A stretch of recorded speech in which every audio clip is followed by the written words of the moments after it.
Levborg je, ja mislim da Levborg je u potrazi po odgovore koje delumno dobija, a neki odgovori ostaju neodgovoreni.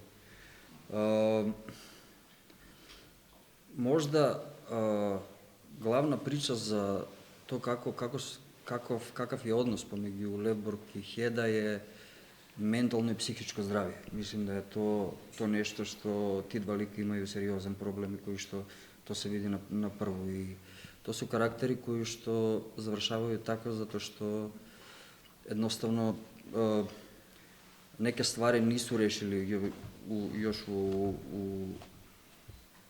minatu. U prošlosti, da. Tako da mislim da to je više priča kod njih dvoje, osobno kod Levborg, mentalno i psihičko zdravlje.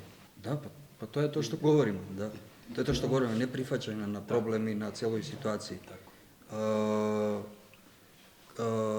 Ne znam, Junja po nešto što ne postoji, nešto što je sasvim fiktivno u njegovoj glavi.